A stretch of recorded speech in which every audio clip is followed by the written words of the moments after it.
नमस्कार दोस्तों, आप सभी का स्वागत है हमारे YouTube channel VCS basic physics में। आज की इस वीडियो में हम लैब असिस्टेंट से रिलेटेड एक वीडियो लेकर आए हैं। इस वीडियो में हम गाउस के नियम और उनके अनुप्रयोगों पर आधारित महत्वपूर्ण प्रश्नोत्तर देखने वाले हैं।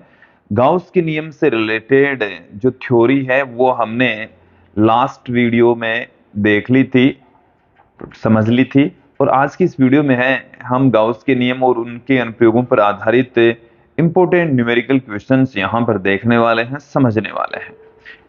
इस वीडियो को स्टार्ट करने से पूर्व विद्यार्थियों, चैनल को सब्सक्राइब कर लीजिए, साथ में बेल आइकन भी दबा दीजिए ताकि आपको आगे की वीडियोज की नोटिफिकेशन मिलती रहे। अब इस वीडियो को स्टार्ट करते हैं। सबसे पहले लेते हैं पहला क्वेश्चन। पहला क्वेश्चन देखिए, कैपिटल आर त्रिज्या और एल लंबाई के एक बेलन को एक समान विद्युत क्षेत्र कैपिटल ई के अनुदिश रखा गया है, तो बेलन के पृष्ठ से संपूर्ण फ्लक्स हेतु व्यंजक क्या होगा। देखिए यहां पर आप समझ लीजिए कि हमारे पास में ये कोई बेलन है,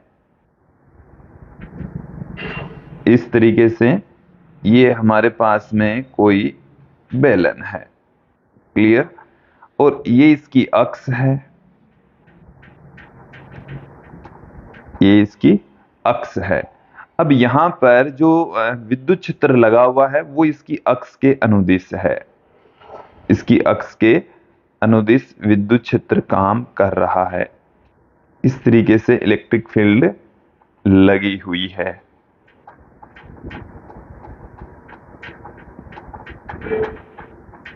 डायग्राम देख लीजिए, समझ लीजिए। ये इलेक्ट्रिक फील्ड लाइंस हमने दिखाई है।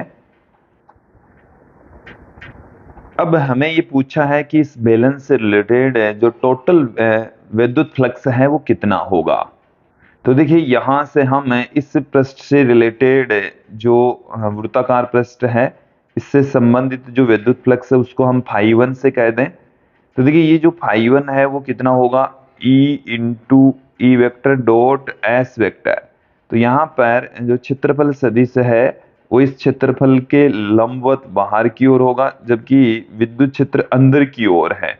दोनों के बीच का कोण 180 डिग्री, ई एस कोस 180 डिग्री हम पुट कर देंगे। कोस 180 डिग्री का मान होता है माइनस में 1, तो यहां से माइनस में E इंटू एस आ गया। और चाहें तो आप इस एस की वैल्यू भी पुट कर सकते हैं pi into r square, clear. अब यहां पर ये तो आ गया है φ1। अब इस पृष्ठ की बात करें हम, जो दायां वृत्ताकार भाग है उसकी, तो क्षेत्रफल सदिश और विद्युत क्षेत्र दोनों एक ही दिशा में है, दोनों एक ही दिशा में है। तत्पश्चात इस जगह का, इस पृष्ठ का जो विद्युत फ्लक्स है φ2 से हम पुट कर दे तो φ2 बराबर होता है E vector dot S vector. तो यहाँ पर E डॉट हटा देते तो S कोस 0, E एस का जो मान है वो है पाई, आर स्क्वायर कोस 0 का मान होता है 1। तो ये आ गया φ2। फिर हम बात करते हैं φ3, जो कि जो वक्र पृष्ठ है उससे रिलेटेड विद्युत फ्लक्स है। इसके ऊपर विद्युत क्षेत्र पृष्ठ के अनुदिश तथा क्षेत्रफल सदिश पृष्ठ के लंबवत होता है। देन यहां से इन दोनों के बीच का जो एंगल है वो 90 डिग्री, ई एस कोस 90, और कोस 90 की जो वैल्यू होती है वो 0 होती है। तो जो टोटल विद्युत फ्लक्स है, कुल विद्युत फ्लक्स, कुल जो विद्युत फ्लक्स है वो कितना हो जाएगा, फाई बराबर φ1 प्लस φ2 प्लस φ3। यहां से फाई बराबर φ1 की जो वैल्यू है वो कितनी है, माइनस में E into pi into r square. φ2 की वैल्यू है E पाई आर स्क्वेयर, और φ3 की वैल्यू है 0। देन टोटल जो वैल्यू है वो कितनी हो जाएगी, 0 की इक्वल हो जाएगी। इसमें डी ऑप्शन सही होने वाला है, 0 इसका आंसर होने वाला है, क्लियर। नेक्स्ट क्वेश्चन देखिए कि विद्युत क्षेत्र r की घात 0 के साथ परिवर्तित होता है, किसमें परिवर्तित होता है, एक विद्युत द्विध्रुव के कारण से जो विद्युत क्षेत्र की तीव्रता क्रिएट होती है वो r⁻³ के व्युत्क्रमानुपाती होती है। बिंदु आवेश के कारण से उत्पन्न जो विद्युत क्षेत्र की तीव्रता है, यहाँ पर विद्युत क्षेत्र होगा 1/r³ के समानुपाती, यहाँ पर होगा 1/r² के समानुपाती, और आवेश एक अनंत चादर के कारण से, देखिए यहाँ पर E का जो फॉर्मूला है वो σ/2ε0 होता है, और अनंत लंबाई के रेखीय आवेश के कारण से जो विद्युत क्षेत्र की तीव्रता है वो r के व्युत्क्रमानुपाती होती है। तो यहाँ से ये वाला ऑप्शन देखें कि इसमें जो विद्युत क्षेत्र की तीव्रता है वो σ/2ε0 होती है। यहाँ पर r आपको दिखाई नहीं दे रहा, r⁻0 होती है, तो E है वो r⁻0 के समानुपाती होगा। किसके लिए होगा? एक अनंत विस्तार वाली चादर है, समावेशित चादर है, उसके कारण से उत्पन्न विद्युत क्षेत्र की तीव्रता डिस्टेंस के ऊपर डिपेंड नहीं करती। नेक्स्ट क्वेश्चन देखिए कि A भुजा वाले एक घन के केंद्र पर एक विद्युत आवेश Q रखा गया है। इसके फलकों में से एक फलक पर विद्युत अभिवाह का मान क्या होगा, विद्युत फ्लक्स का मान क्या होगा। इसे एक बार क्वेश्चन को समझ लीजिए। ये हमारे पास में एक घन है, क्या है? घन, और घन की जो प्रत्येक भुजा है वो 1 के इक्वल है। इसके तुल्य है, 1 के इक्वल है। क्लियर? इसके केंद्र के ऊपर यहां पर हमने रख दिया एक स्मॉल q आवेश। कितना आवेश रख दिया है? स्मॉल q आवेश रख दिया है। इस तरीके से एक स्मॉल q आवेश रखा हुआ है, यहां पर मौजूद है। हमें ये पूछा है कि इसके फलकों में से एक फलक पर कितना विद्युत फ्लक्स होगा। तो देखिए, घन से संबंधित कुल विद्युत फ्लक्स, घन से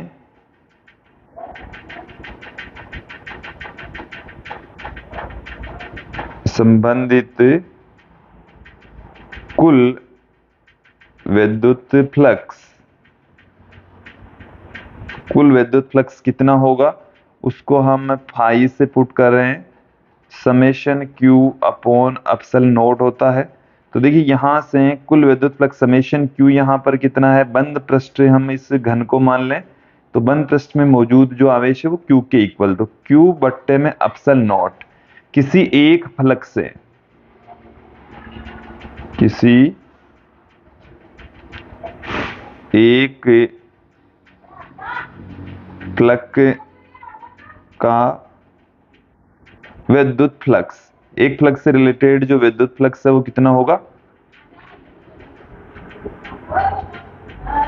तो देखिए यहां पर 6 फलक होते हैं, तो एक फ्लक्स से रिलेटेड जो विद्युत फ्लक्स होगा वो कुल विद्युत फ्लक्स का 6वां हिस्सा होगा। तो फाई की जो वैल्यू है वो तो है Q/ε0, इसमें 6 का हम भाग लगा देंगे। ऑप्शन देखिए, ए ऑप्शन इसमें सही होने वाला है। नेक्स्ट क्वेश्चन देखिए कि वायु में स्थित इकाई धनावेश से निकलने वाले संपूर्ण विद्युत फ्लक्स का मान कितना है। देखिए विद्यार्थियों, गाउस के नियम से हम क्या जानते हैं,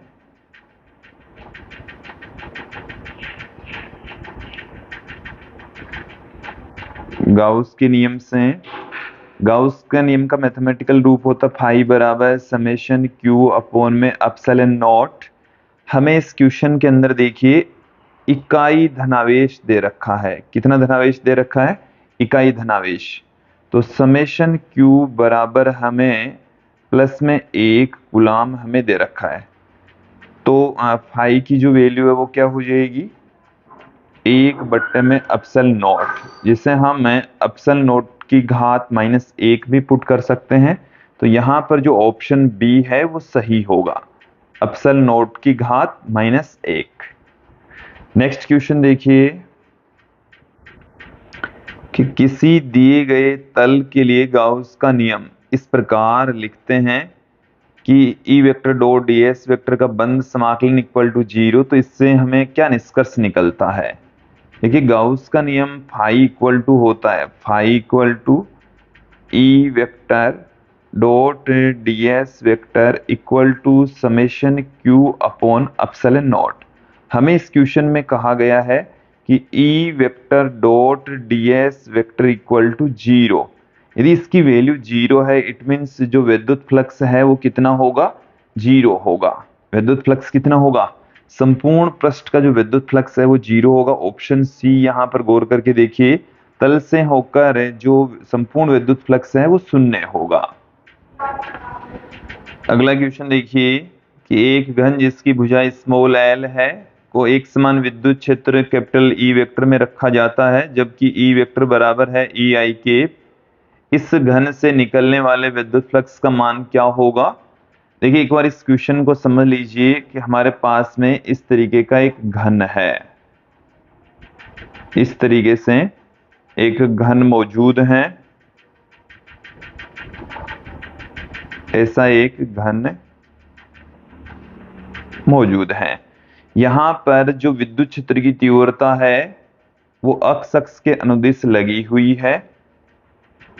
इस दिशा में एकांक सदिश I के जो इलेक्ट्रिक फील्ड है, इलेक्ट्रिक फील्ड लाइंस हैं E वेक्टर, वो है EI के, मतलब अक्ष अक्ष दिशा में इलेक्ट्रिक फील्ड है। घन की जो भुजा है उसकी लंबाई है L। अब देखिए विद्यार्थियों कि इस घन के अंदर 6 फलक होते हैं, तो जो फलक YZ तल में है, YZ तल में एक तो ये वाला फलक है, ये वाला फलक, तो इस फलक के अंदर विद्युत क्षेत्र रेखाएं प्रवेश करेगी और इस फलक में से बाहर निकलेगी। अन्य जो 4 फलक हैं उनमें विद्युत क्षेत्र रेखाएं फलकों के अनुदिश हैं, तत्पश्चात उससे रिलेटेड जो विद्युत फ्लक्स है वो 0 होगा, क्योंकि वहां पर विद्युत क्षेत्र और क्षेत्रफल सदिश एक दूसरे के परपेंडिकुलर होंगे, तत्पश्चात उनसे रिलेटेड विद्युत फ्लक्स 0 होगा।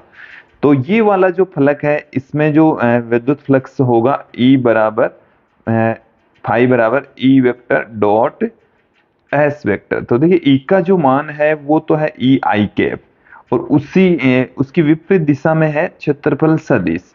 दोनों के बीच का कोण कितना हो गया?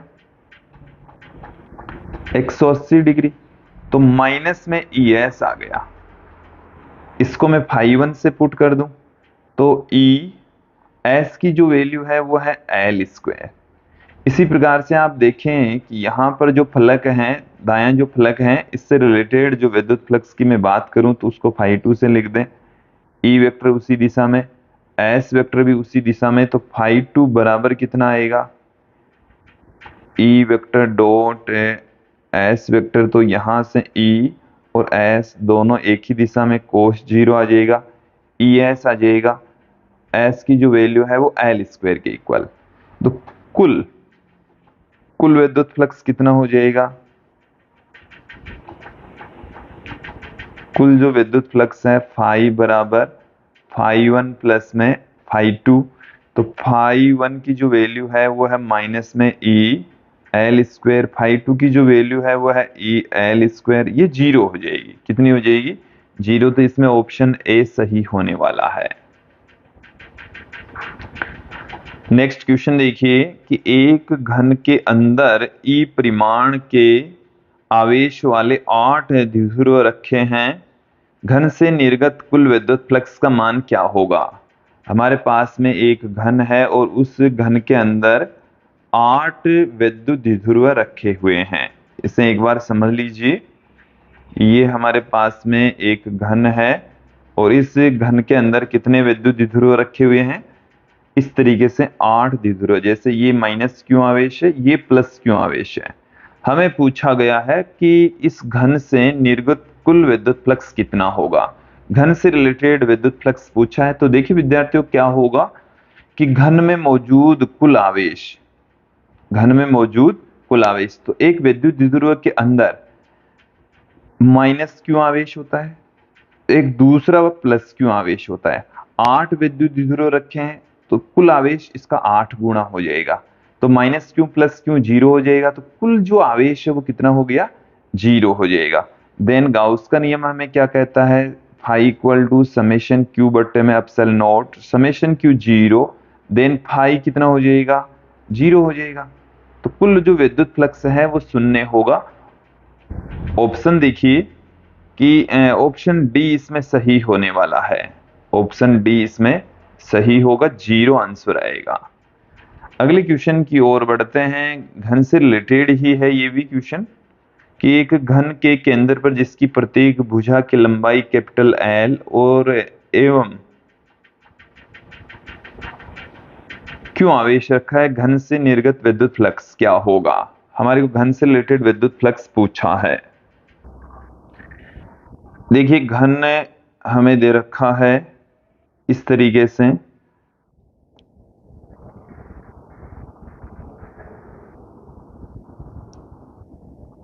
इसके केंद्र के ऊपर क्यों आवेश रखा हुआ है। तो देखिए ऐसा क्वेश्चन हम पहले भी देख चुके हैं। Summation q upon epsilon not, यहाँ पर समेशन क्यू का जो मान है वो क्यू के इक्वल है, तो क्यू बट्टे में एप्सिलॉन नॉट इससे रिलेटेड विद्युत फ्लक्स हो जाएगा। क्लियर। अगले क्वेश्चन की ओर बढ़ते हैं। अगले क्वेश्चन के अंदर देखिए हमें क्या कहा गया है कि एक आवेश स्मॉल क्यू बेलनाकार पात्र के खुले मुंह के केंद्र पर रखा है। इस पात्र की सतह से गुजरने वाला विद्युत फ्लक्स क्या होगा। देखिए इसे एक बार समझ लीजिए कि हमारे पास में इस तरीके से एक बेलन है और इस बेलन का जो खुला मुंह है यहां पर कोई आवेश रखा हुआ है स्मॉल क्यू। कितना आवेश रखा हुआ है, स्मॉल क्यू। तो हमें इस बेलन से रिलेटेड, क्योंकि इससे रिलेटेड जो विद्युत क्षेत्र रेखाएं हैं वो चारों ओर इस तरीके से बाहर निकलेगी, ऐसे होगी। तो देखिए सारी की सारी विद्युत क्षेत्र रेखाएं इस बेलन में से होकर नहीं गुजरती, तो हम क्या करते हैं, एक अन्य बेलन की परिकल्पना करते हैं जो कि इसके ठीक ऊपर की ओर मौजूद है। ठीक ऊपर की ओर मौजूद है, इस तरीके से मौजूद है। तो इन दोनों बेलनों से, ये दो बेलन हो गए, इन दोनों बेलनों से रिलेटेड विद्युत फ्लक्स कितना होगा। दोनों, जो ऊपर मैंने एक डॉटेड दिखाया, एक नीचे जो वास्तविक है क्वेश्चन में दे रखा है वो वाला है। तो दोनों बेलन से पारित, बेलन से पारित विद्युत फ्लक्स, दोनों बेलन से कितना विद्युत फ्लक्स गुजरेगा, phi equal to summation q upon में एप्सिलॉन नॉट। यहां पर समेशन क्यू कितना है, क्यू, तो यहां पर आ गया क्यू बट्टे में एप्सिलॉन नॉट। अब देखिए यहां पर बीचों बीच रखा हुआ है, दोनों का जो संपर्क तल है वहां पर ये आवेश रखा हुआ है। यदि मैं बात करूं यहां पर एक बेलन से या निचले बेलन से, निचले बेलन से पारित, बेलन से पारित विद्युत फ्लक्स, तो उसको मैं फाई डैश से पुट कर दूं जो कि फाई का आधा हो जाएगा, तो क्यू बट्टे में 2 एप्सिलॉन नॉट हमारे पास में रह जाएगा। क्यू बट्टे में 2 एप्सिलॉन नॉट, तो यहां पर ऑप्शन सी इसमें सही होने वाला है, क्यू अपॉन 2 एप्सिलॉन नॉट। अगला क्वेश्चन देखिए कि गाउस के प्रमेय का उपयोग करके विद्युत द्विध्रुव के कारण से विद्युत क्षेत्र की तीव्रता ज्ञात करने के लिए गाउसीय पृष्ठ, गोलीय गाउसीय पृष्ठ सुविधाजनक नहीं है। जैसे ये हमारे पास में है एक विद्युत द्विध्रुव है माइनस क्यू, ये हमारे पास में है प्लस क्यू, विद्युत द्विध्रुव है हमारे पास में। अब मैं यहां पर ले लेता हूं एक गोलीय गाउसीय पृष्ठ, ये हमने एक गोलाकार गाउसीय पृष्ठ ले लिया है। तो हमें इस क्वेश्चन में कहा गया है कि क्या ये सुविधाजनक होगा। तो देखिए इसमें ऑप्शन देखेंगे कि इस स्थिति में गाउस के नियम से तीव्रता ज्ञात नहीं की जा सकती। इस प्रश्न में गोलीय सममितता नहीं है क्योंकि यहाँ पर आवेश वितरण समान रूप से नहीं है, इसलिए गोलीय सममित, जैसे हम बात करें कि इस पृष्ठ के ऊपर जो विद्युत क्षेत्र की तीव्रता होती है वो समान होनी चाहिए, बट ऐसा नहीं है, अलग अलग बिंदुओं के ऊपर अलग अलग होगी, क्योंकि यहां से जो विद्युत क्षेत्र रेखाएं हैं वो इस तरीके से बाहर निकलती है। देखिए प्लस क्यू से माइनस क्यू की ओर ये इस तरीके से मौजूद होती है। तो एक समान रूप से यहाँ पर विद्युत क्षेत्र नहीं होता। तत्पश्चात हम गोलीय रूप से ये सममित नहीं होता।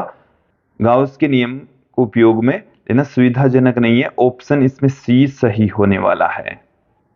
फिर हम थोड़ा सा आगे बढ़ते हैं। अगला जो क्वेश्चन हमारे पास में है वो है कि गॉस प्रमेय के अनुसार अनंत लंबाई के सीधे तार के कारण से उत्पन्न विद्युत क्षेत्र की तीव्रता अनुक्रमानुपाती होती है।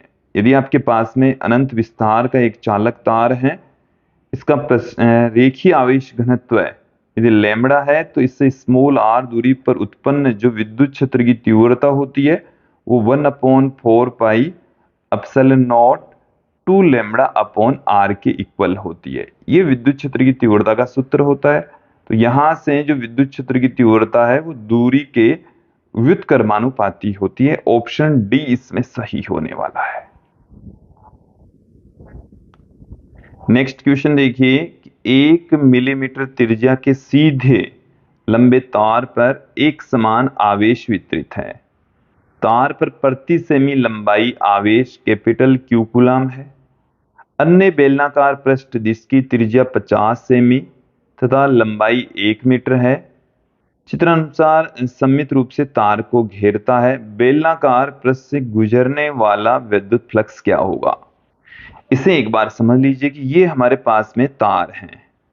ये वाला जो आप देख रहे हैं ये एक तार है और उस तार को हमने इस बेलन से घेर लिया है। ये हमारे पास में क्या है? एक बेलन है। क्लियर? अब देखिए कि इसके ऊपर प्रति सेंटीमीटर कि 1 सेंटीमीटर के ऊपर आवेश कितना है? 1 सेमी पर आवेश। 1 सेमी पर जो आवेश है वो है क्यू। प्रति सेमी जो आवेश हमें दे रखा है वो कैपिटल क्यू कूलम दे रखा है। इस बेलन से रिलेटेड विद्युत फ्लक्स हमें पूछा गया है, तो इस बेलन के अंदर मौजूद कुल आवेश हमें पता होना चाहिए। तो बेलन के अंदर मौजूद कुल आवेश कितना होगा? तो बेलन की जो लंबाई है वो 1 मीटर मतलब 100 सेंटीमीटर पर कुल आवेश कितना रह जाएगा? कुल आवेश को मैं समेशन क्यू से पुट कर दूं जो कि 100 क्यू के इक्वल हो जाएगा, क्योंकि समेशन क्यू बराबर कुल आवेश होता है। तो कुल आवेश यहां पर कितना हो जाएगा? 100 सेंटीमीटर पर 100 क्यू हो जाएगा। अब विद्युत फ्लक्स यदि हम ज्ञात करना चाहें तो समेशन क्यू अपॉन में एप्सिलॉन नॉट। समेशन क्यू का मान है 100 क्यू के बराबर, तो 100 क्यू बट्टे में एप्सिलॉन नॉट आ जाएगा। 100 क्यू बट्टे में एप्सिलॉन नॉट। ऑप्शन यहां पर आप गौर करके देखेंगे 100 क्यू बट्टे में एप्सिलॉन नॉट, ऑप्शन 20 में हमें नजर आ रहा है। ऑप्शन 20 में सही होने वाला है। नेक्स्ट क्वेश्चन देखिए कि विद्युत फ्लक्स का ऐसा ही मात्रक है। तो विद्युत फ्लक्स फाई बराबर होता है E इंटू एस वेक्टर। इस E का मात्रक क्या होता है? न्यूटन प्रति कूलम। तो न्यूटन इंटू मीटर स्क्वायर प्रति कूलम, या इसका मात्रक होता है वोल्ट प्रति मीटर। तो मीटर से 1 मीटर कैंसिल हो गया, वोल्ट इंटू मीटर। तो ऑप्शन सी इसमें सही होने वाला है। Option C. कई बार विद्यार्थी इसमें वेबर कर देते हैं, जबकि वेबर यहां पर चुंबकीय फ्लक्स का मात्रक होता है। अगले क्वेश्चन की ओर बढ़ते हैं। अगले क्वेश्चन में देखिए हमें क्या कहा गया है कि Q1, Q2, Q3 और Q4 बिंदु आवेश चित्रानुसार स्थित है। देखिए यहां पर Q1, Q2, Q3 और Q4 ऐसे हैं। ऐसे एक कैपिटल आर त्रिज्या का गाउसीय पृष्ठ है। गाउस के निम्नानुसार निम्न में से सही है। तो यहां पर देखिए इस गाउसीय पृष्ठ में मौजूद जो कुल आवेश हैं वो तो कौन से हैं? Q1 plus Q2 plus Q3 है। अब हम यहां पर ऑप्शन देख लेते हैं।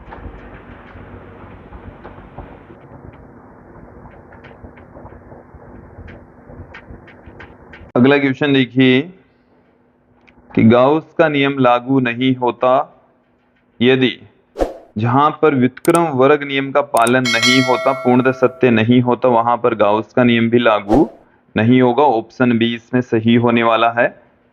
नेक्स्ट क्वेश्चन देखिए कि किसी बंद पृष्ठ के अंदर की ओर और बाहर की ओर जो विद्युत फ्लक्स है वो न्यूटन इंटू मीटर स्क्वायर प्रति कूलाम इकाइयों में 8 × 10⁻³ और 4 × 10⁻³ है, तो पृष्ठ के अंदर कुल आवेश होगा।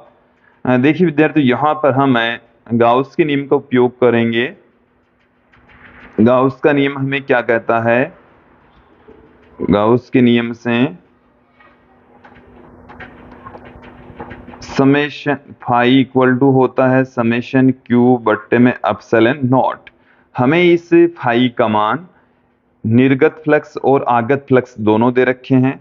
तो देखिए जो पृष्ठ के अंदर प्रवेश कर रहा है, पृष्ठ के अंदर प्रवेश कर रहा है, तो एक को आपको लेना है प्लस में, एक को आपको लेना है माइनस में, क्योंकि प्लस में आवेश है उसके कारण से विद्युत फ्लक्स बाहर निकलेगा और माइनस में आवेश के कारण से अंदर प्रवेश करेगा।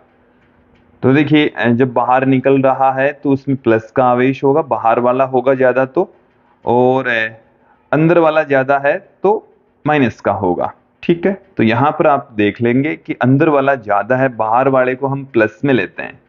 तो यहाँ पर मैं लिख देता हूँ φ1 बराबर हमें दे रखा है 8 × 10⁻³ न्यूटन इंटू मीटर स्क्वायर प्रति कूलाम। φ2 बराबर हमें दे रखा है 4 × 10⁻³ न्यूटन इंटू मीटर स्क्वायर प्रति कूलाम। हमें समेशन क्यू पूछा है, तो यहाँ पर जो फाई है वो क्या हो जाएगा? बाहर निकलने वाले विद्युत फ्लक्स में से अंदर प्रवेश करने वाला विद्युत फ्लक्स घटा देंगे। तो 4 - 8 × 10⁻³ तो माइनस का 4 × 10⁻³ न्यूटन इंटू मीटर स्क्वायर प्रति कूलाम। ये आ गया हमारे पास में। तो समेशन क्यू बराबर हम क्या लिख सकते हैं? Epsilon naught into phi put कर सकते हैं। एप्सिलॉन नॉट का मान होता है 8.854 × 10⁻⁻12। फाई की जो वैल्यू है वो है माइनस में 4 × 10⁻³ तो ये हमारे पास में यहां से कुल आवेश आ जाएगा। इसको यहां पर हम गुणा कर लेते हैं। वैसे हमें इस क्वेश्चन के अंदर एप्सिलॉन नॉट की फॉर्म में ही आंसर दे रखा है, तो इसको हम वापस एप्सिलॉन नॉट पुट कर देंगे। तो माइनस में 4 × 10⁻³ एप्सिलॉन नॉट, और ये आंसर होगा कूलाम में क्योंकि आवेश है। तो माइनस में 4 × 10⁻³ एप्सिलॉन नॉट कूलाम। आप यहाँ पर ऑप्शन देखेंगे गौर करके, तो ऑप्शन डी इसमें सही होने वाला है। क्लियर? अगले क्वेश्चन की ओर बढ़ते हैं कि एक आवेश स्मॉल क्यू को घन के केंद्र पर रखा गया है, तो घन के प्रत्येक पृष्ठ से गुजरने वाला विद्युत फ्लक्स, ये हम देख चुके हैं पहले ही, सभी पृष्ठों से गुजरने वाला विद्युत फ्लक्स हो जाएगा क्यू अपॉन में एप्सिलॉन नॉट, और एक पृष्ठ से गुजरने वाला विद्युत फ्लक्स उसका 6वां हिस्सा हो जाएगा। तो यहाँ पर क्यू बट्टे में 6 एप्सिलॉन नॉट, ऑप्शन डी इसमें सही होने वाला है। क्लियर? अगले क्वेश्चन की ओर बढ़ते हैं। देखिए अगला जो क्वेश्चन है हमारे पास में क्या है कि यदि एक गोलीय चालक किसी बंद पृष्ठ से बाहर निकलता हुआ है तो पृष्ठ से निर्गत विद्युत फ्लक्स होगा। कि हमारे पास में एक गोलीय चालक है और वो किसी बंद पृष्ठ से बाहर निकलता हुआ है, तो कुल विद्युत फ्लक्स क्या होगा? कुल विद्युत फ्लक्स फाई बराबर, गाउस का नियम हमें क्या कहता है? समेशन क्यू बट्टे में एप्सिलॉन नॉट। मतलब ये हुआ है कि बंद पृष्ठ में कुल आवेश, बंद पृष्ठ या जो गाउसीय पृष्ठ है उसमें कुल आवेश के इक्वल होता है। तो ऑप्शन यहां पर ध्यान देंगे, बंद पृष्ठ के द्वारा घेरा गया आवेश, बंद पृष्ठ के द्वारा घेरा गया आवेश, तो यहां पर 1/एप्सिलॉन नॉट गुणा होगा। तो ऑप्शन ए ही इसमें सही होने वाला है। फिर अगले क्वेश्चन की ओर बढ़ते हैं। देखिए क्या कहा गया है कि यदि किसी बंद पृष्ठ में प्रवेशित और निर्गत विद्युत फ्लक्स φ1 व φ2 है, तो पृष्ठ के अंदर है विद्युत आवेश। देखिए प्रवेशित फ्लक्स मतलब अंदर प्रवेश करने वाला, तो माइनस वाला आवेश होगा उसके कारण से, वो तो है φ1। और निर्गत जो फ्लक्स है वो कितना है, φ2 है। कुल फ्लक्स कितना हो जाएगा, निर्गत में से निवेशी घटाना है, कुल फ्लक्स फाई बराबर φ2, ये बाहर निकल रहा है, ये प्रवेश कर रहा है। गाउस का नियम हमें क्या कहता है, गाउस के नियम से फाई बराबर हम जानते हैं summation q upon epsilon naught. तो समेशन क्यू बराबर आ गया epsilon naught into phi, epsilon naught और फाई का मान है φ2 माइनस φ1। ऑप्शन यहां पर देख लीजिए, φ2 minus φ1 into epsilon naught. Option B इसमें सही होगा, ऑप्शन बी इसमें सही होगा। नेक्स्ट क्वेश्चन देखिए, एक आवेश Q को घन के केंद्र पर रखा गया है, किसी एक फ्लक्स से गुजरने वाला विद्युत फ्लक्स क्या होगा। देखिए सभी पृष्ठों से गुजरने वाला विद्युत फ्लक्स होता है Q अपॉन में एप्सिलॉन नॉट। एक फ्लक्स से गुजरने वाला विद्युत फ्लक्स होता है फाई अपॉन में 6 Q अपॉन में 6 एप्सिलॉन नॉट होता है। देखो इसे 4 पाई एप्सिलॉन नॉट में हम यदि कन्वर्ट कर दें तो यहाँ से 6 4 पाई से ऊपर नीचे मल्टीप्लाई कर देते हैं, तो 4 पाई Q बट्टे में 6 4 पाई एप्सिलॉन नॉट। ऑप्शन ए इसमें सही होने वाला है। अगला क्वेश्चन देखिए, अगले क्वेश्चन के अंदर हमें क्या कहा गया है कि निम्न चित्र में आवेश वितरण प्रदर्शित है, इन आवेशों के कारण पृष्ठ S से गुजरने वाला विद्युत फ्लक्स कितना होगा। तो देखिए यहां पर आप देख रहे हैं 3 आवेश, 1 2 और 3 आवेश, लेकिन S के अंदर कुल आवेश कितना है, S के अंदर कुल आवेश है प्लस Q और प्लस Q, 2 आवेश है तो प्लस में 2Q आवेश मौजूद होगा। उससे रिलेटेड हमें विद्युत फ्लक्स पूछा गया है, तो विद्युत फ्लक्स फाई बराबर क्या होता है समेशन Q अपॉन में एप्सिलॉन नॉट, तो 2Q बट्टे में एप्सिलॉन नॉट इसका आंसर आ जाएगा। ऑप्शन बी ये आप जो देख रहे हैं ये इसमें सही होने वाला है, ऑप्शन बी इसमें सही हो। नेक्स्ट क्वेश्चन देखिए, गाउस का नियम सत्य है, यदि किसी आवेश के कारण से विद्युत क्षेत्र दूरी के साथ निम्न प्रकार परिवर्तित होता है। तो देखिए गाउस का नियम केवल और केवल तभी लागू होगा जब विद्युत क्षेत्र की तीव्रता व्युत्क्रम वर्ग नियम का पालन करती है। तो जब व्युत्क्रम वर्ग नियम का पालन होता है तो ही गाउस का नियम लागू होगा। इट मीन्स r की घात -2 के समानुपाती होनी चाहिए, ऑप्शन बी इसमें सही होने वाला है। नेक्स्ट क्वेश्चन देख लेते हैं कि पानी से भरे एक गोले के अंदर विद्युत द्विध्रुव को उत्तर दक्षिण दिशा में रखा जाता है, तो कौन सा स्टेटमेंट इसमें सही है। एक गोला हमारे पास में है, इसमें पानी भरा हुआ है, क्या मौजूद है, ये ऋणावेश नहीं है, पानी है विद्यार्थियों, ठीक है। इसमें एक विद्युत द्विध्रुव हम ले लेते हैं, ये हमने ले लिया एक विद्युत द्विध्रुव है। इस विद्युत द्विध्रुव के अंदर ये एक नेगेटिव चार्ज है, ये एक पॉजिटिव चार्ज है, ये दोनों से मिलकर क्या बन गया है, एक विद्युत द्विध्रुव बन गया है।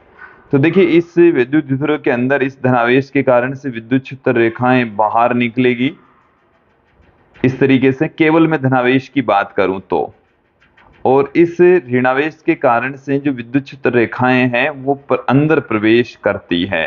तो जितनी विद्युत क्षेत्र रेखाएं धनावेश की वजह से बाहर निकलती है, ऋणावेश के कारण से उतनी ही विद्युत क्षेत्र रेखाएं अंदर प्रवेश करती है। ऑप्शन सी इसमें सही होने वाला है, जितना विद्युत फ्लक्स गोले की तरफ आ रहा है उतना ही गोले से बाहर जा रहा है। अगला क्वेश्चन देखेंगे कि 2 अनंत समतल और समांतर चादरों के बीच की दूरी स्मॉल d है, उन पर बराबर विपरीत प्रकृति का आवेश घनत्व मतलब सिग्मा है, तो चादरों के बीच किसी बिंदु पर विद्युत क्षेत्र की तीव्रता होगी। देखिए ध्यान देंगे, हमारे पास में इस तरीके से चादर हैं और विपरीत प्रकृति के आवेश मौजूद हैं, एक के ऊपर प्लस में आवेश मौजूद हैं तो दूसरी परत के ऊपर माइनस में आवेश मौजूद है। दोनों के बीच की जो डिस्टेंस है वो स्मॉल d के इक्वल है। एक का पृष्ठीय आवेश घनत्व प्लस में सिग्मा, दूसरे का पृष्ठीय आवेश घनत्व है माइनस में सिग्मा। धनावेशित चादर के कारण से जो विद्युत क्षेत्र है वो E1 से लिख दूं, और ऋणावेशित पृष्ठ के कारण से जो विद्युत क्षेत्र है वो इस पृष्ठ के पास की ओर E2 से हम लिख दें। दोनों के कारण से जो उत्पन्न विद्युत क्षेत्र है वो एक ही दिशा में होगा। तत्पश्चात विद्युत क्षेत्र की कुल तीव्रता को हम आपस में ऐड कर देंगे, जोड़ देंगे। एक पृष्ठ के कारण से विद्युत क्षेत्र की तीव्रता सिग्मा अपॉन 2 एप्सिलॉन नॉट, दूसरे पृष्ठ के कारण से भी सिग्मा अपॉन 2 एप्सिलॉन नॉट। कुल जो विद्युत क्षेत्र की तीव्रता है वो सिग्मा अपॉन एप्सिलॉन नॉट आ जाएगी। ऑप्शन बी इसमें सही होने वाला है। नेक्स्ट क्वेश्चन देखिए कि निम्न चित्र में गाउसियन सतह A द्वारा घेरे गए आवेशों के कारण से निर्गत विद्युत फ्लक्स क्या होगा। Q1 बराबर माइनस में 14 नैनो कूलाम, Q2 बराबर 78.85 नैनो कूलाम और Q3 बराबर माइनस में 56 नैनो कूलाम। यहाँ पर दो हमें गाउसिय पृष्ठ दे रखे हैं, गाउसिय पृष्ठ A और गाउसिय पृष्ठ B। ये A और B, तो B से हमें कोई लेना देना नहीं है, A से जो कि बाहर वाला है। गाउसिय पृष्ठ A में जो मौजूद जो आवेश हैं वो है Q1, Q2 और Q3, तीनों को हम ऐड कर लेंगे, टोटल आवेश आ जाएगा। विद्युत फ्लक्स हमें पूछा है जो कि summation Q upon epsilon not के इक्वल होता है। समेशन Q कितना है, Q1 plus Q2 plus Q3 के इक्वल है। Q1 की जो वैल्यू है वो कितनी है, 14 नैनो कूलाम, माइनस में Q2 की जो वैल्यू है वो है 78.85 नैनो कूलाम और Q3 की है 56 नैनो कूलाम। तो गुणा 10 की घात -9 आ गया बट्टे में एप्सिलॉन नॉट। जब हम यहां से कैलकुलेट करेंगे इसको, देन हमें क्या मिल जाएगा, देखिए क्या मिलने वाला है। यहां से माइनस के 14 तो प्लस के तो हो गए 78.85 और माइनस के हो गए 70, गुणा 10 की घात -9। देन यहां से आ गया 8.85 गुणा 10 की घात -9। एप्सिलॉन नॉट का मान होता है 8.85 गुणा 10 की घात -12। देन यहां पर आ गया 10 की घात 3 न्यूटन इंटू मीटर स्क्वायर प्रति कूलाम। ऑप्शन यहां पर गौर करके देखिए, पहला ही ऑप्शन इसमें सही होने वाला है। नेक्स्ट क्वेश्चन देखिए विद्यार्थियों कि प्रति इकाई आवेश स्मॉल q वाले अनंत लंबी नली उसके अक्ष स्मॉल r दूरी पर विद्युत क्षेत्र की तीव्रता होगी। हमारे पास में एक नली है और उसके ऊपर आवेश मौजूद है इस तरीके से। तो हमें ये पूछा है कि इसके कारण से उत्पन्न जो विद्युत क्षेत्र की तीव्रता है स्मॉल r दूरी पर वो होती है विद्यार्थियों 1/4 pi epsilon naught 2 lambda upon r। तो जो विद्युत क्षेत्र की तीव्रता है वो दूरी के व्युत्क्रमानुपाती होती है, तो r की व्युत्क्रमानुपाती होगी। ऑप्शन सी इसमें सही होने वाला है। इस वीडियो का आज का अंतिम क्वेश्चन देख लेते हैं कि कैपिटल R त्रिज्या के गोले के आयतन में विद्युत आवेश का एक समान रूप से वितरण है। तो इसके केंद्र से अक्ष दूरी पर जो अक्ष है वो R से छोटा है, तो अंदर जो विद्युत क्षेत्र की तीव्रता है वो कितनी होगी। हमें अंदर की जो विद्युत क्षेत्र की तीव्रता है वो हमें पूछी है। तो देखिए विद्यार्थी यहाँ पर हम जो आवेश घनत्व है वो कंसीडर कर लेते हैं, वहां से आवेश की मात्रा निकालेंगे। देखिए समझें आप इस क्वेश्चन को एक बार, इस तरीके से मैं यहाँ पर दोबारा बना लेता हूं इन गोलों को, थोड़ा सा बेटर बनेगा। देखिए ये हमारे पास में इस तरीके से गोले मौजूद है, ठीक है।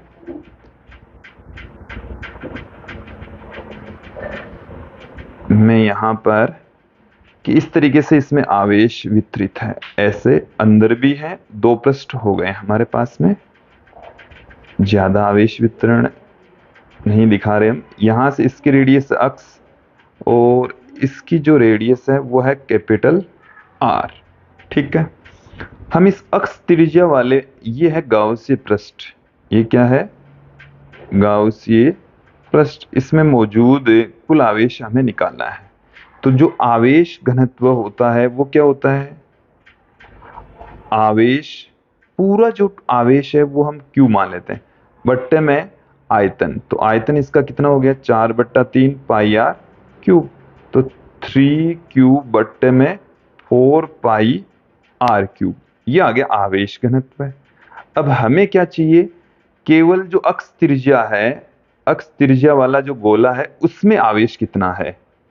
तो आवेश बराबर हम क्या पुट कर सकते हैं, मैं लिख देता हूं ताकि बेटर तरीके से समझ में आ जाए। अक्ष त्रिज्या के गोले में आवेश, गोले में आवेश, तो अक्ष त्रिज्या के गोले में आवेश है वही है समेशन क्यू, तो समेशन क्यू बराबर क्या हो जाएगा, आयतन इंटू घनत्व है, तो घनत्व तो रो है, आयतन हो जाएगा 4/3 पाई अक्ष का क्यूब, रो कितना है 3Q बट्टे में 4 पाई आर का क्यूब, यह है 4/3 पाई अक्ष का क्यूब, 4/3 पाई से 4/3 पाई तो कैंसिल हो जाएगा, क्यूब अक्ष क्यूब बट्टे में आर क्यूब हमारे को मिल जाएगा। क्लियर।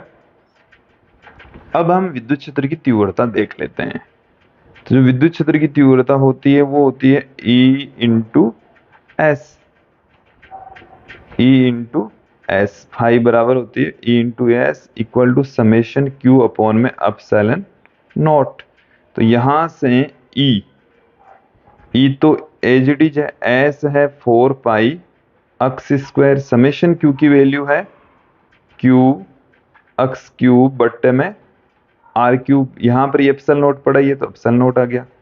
E बराबर कितना आ जाएगा 1 अपॉन में 4 पाई एप्सिलॉन नोट, अक्स स्क्वायर से अक्स स्क्वायर कैंसिल हो गया, अक्स बट्टे में आर का क्यूब आ गया, अक्स बट्टे में आर का क्यूब। इट मीन्स जो विद्युत क्षेत्र की तीव्रता है वो अक्स के समानुपाती होती है, तो अनुक्रमानुपाती होती है, तो इसमें ऑप्शन सी सही होने वाला है। तो ये था आज का हमारा वीडियो जिसमें हमने गाउस के नियम था उन पर आधारित कुछ महत्वपूर्ण क्वेश्चन आंसर यहाँ पर देखे। जल्द ही हम अगला वीडियो लेकर लौटेंगे, किरचॉफ के नियम पर आधारित होगा, उनसे रिलेटेड पहले हम थ्योरी देखेंगे, फिर उनसे रिलेटेड न्यूमेरिकल क्वेश्चन हम देखने वाले हैं। आज की इस वीडियो में इतना ही, धन्यवाद दोस्तों।